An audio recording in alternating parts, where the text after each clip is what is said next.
இளைஞர்களே, யாருன்னு பார்த்தீங்களா? இந்த வாரம் பொக்கிஷம் நிகழ்ச்சியை அலங்கரிக்க இருப்பவர் நடிகை தேவிகா அவர்கள்.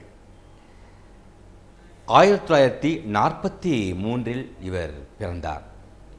பிரமிளா தேவி, அதாவது பிரமிளா என்றாலே ஒரு ராசி என்று அர்த்தமாம். ஆனால் இவர் தேவிகா என்று மாற்றியவுடன், சினிமாவிற்கு தேவிகா என்று மாற்றியவுடன் இன்னும் அதிகமான ஒரு ராசி என்கிறார் நம்மளுடைய நடிகை, நம்மளுடைய பொக்கிஷம் தேவிகா அவர்கள். இவர்களின் தாத்தா சென்னை மாநகர மேயராக இருந்திருக்கிறார். 1958 வெளியான முதலாளி என்ற திரைப்படம் மூலமாக இவர் தமிழுக்கு அறிமுகமானார். SS ராஜேந்திரன் அவர்களுக்கு இணையாக அந்த படத்தில் நடித்தார்.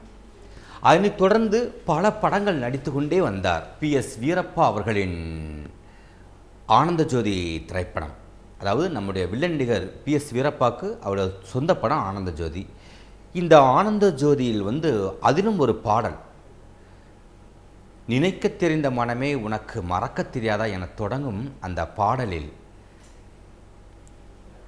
நீண்ட நாளைக்கு பின்பு நம்முடைய தமிழ் சினிமா குறிப்பிட்ட சிலர் மட்டும்தான் அந்த முகத்தில் சில அபிநயங்கள் நாம் பார்க்க முடிந்தது. கன்னடத்து பைங்கிலி என வர்ணிக்கப்படும் சரோஜாதேவி, பத்மினி, இப்படி ஒரு சில பேரை நாம் சொல்லியாகலாம் இந்த இடத்தில். அதே போன்றுதான் நடிகை தேவிகா அவர்கள். நினைக்க தெரிந்த மனமே உனக்கு மறக்க தெரியாதா என காதலின் சோகத்தை அவர் உள்வாங்கிக் கொண்டு அதனை வெளிக்காட்டக்கூடிய காட்சி ரசிக்கும்படியாக இருக்கும்.